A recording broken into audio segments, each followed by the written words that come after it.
The Ten Commandments are one of the most familiar documents in human history, and I'm sure most of you are familiar with them or it.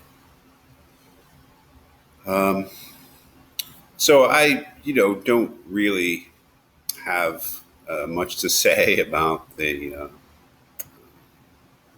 general cultural importance of this part of the Bible, but there are a couple things that I just like to emphasize or point out, things that you probably already know,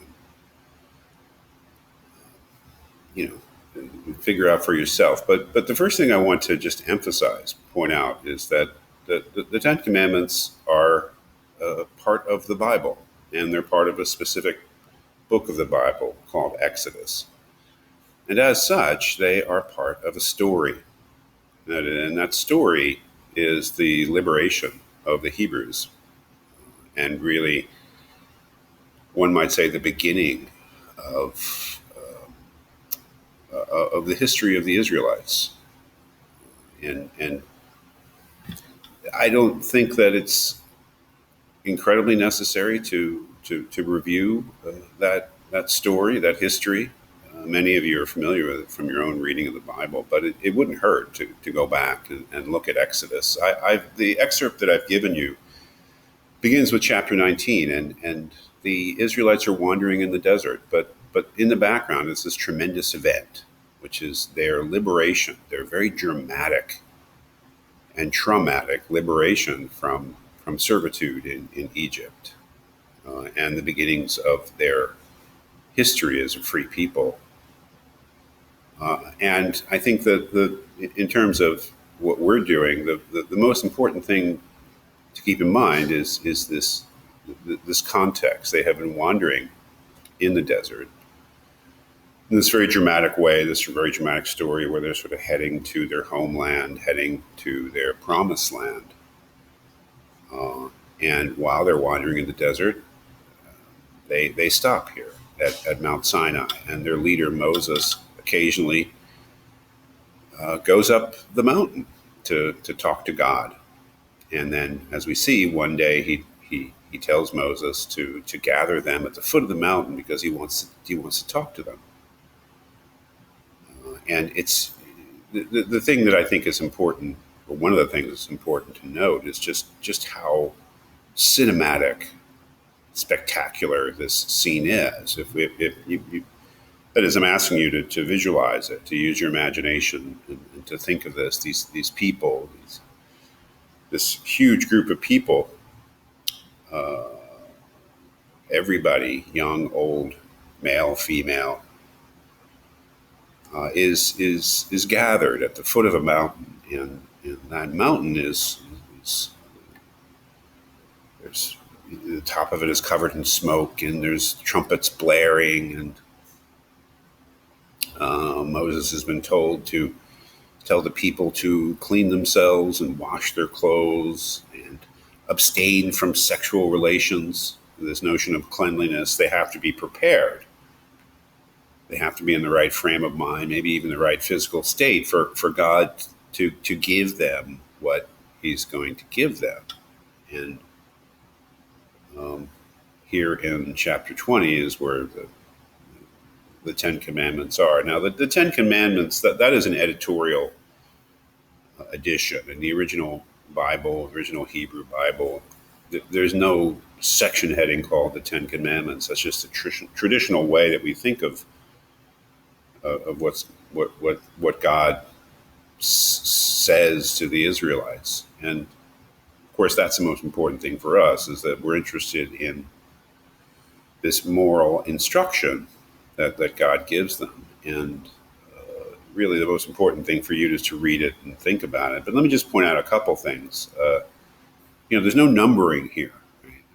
So you have to actually read it. And so to find out what the actual so-called Ten Commandments are, it takes some analysis. For instance, the first thing that God says to them is, "I am the Lord your God who brought you out of Egypt, out of the land of slavery." That's not a moral injunction. That's not a command of any sort. I suppose that the first commandment here is, "You shall have no other gods before me," followed by an injunction not to make any images, not to misuse the name of God. And finally, I suppose this is the fourth one, don't call me on it, but to remember the Sabbath day, to do no work on the Sabbath day. So the first four commandments are about really how the Israelites should think of God, should relate to God, their forms of worship, to not do any work on the Sabbath, to not misuse the name of God. And for somebody who's just heard of the Ten Commandments as moral instruction, has never actually read them, it may come as some surprise that the first four really don't seem to be about morality. They don't seem to be about ethics. They're about worship. They're about how to be pious. The first one that seems to be something that's more recognizably moral is, I suppose, the fifth one here, verse 12, honor your father and your mother, which also might seem a little surprising that would come immediately after these injunctions about how to regard God, how to worship, how to treat your parents. And it's really not until verse 13, "You shall not murder," that things become more familiar. Again, if your knowledge of the Ten Commandments is by hearsay rather than by direct reading, this might be the first one you think of. "You shall not murder," or in different translations, "Thou shalt not kill." Remember, we're reading a text that has been translated many, many times into English from the original Hebrew. So they're going to be different wordings. "You shall not murder. You shall not commit adultery. You shall not steal. You shall not give false testimony against your neighbor," which is, I think, usually interpreted as saying basically, "You shall not lie." And finally, the different injunctions not to covet.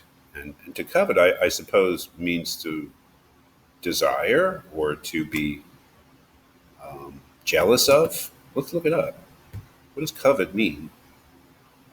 Yearn to possess or to have.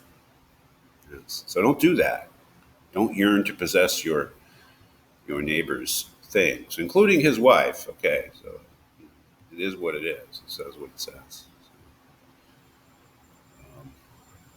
So what we want to talk about is what is actually said here. This is probably the oldest existing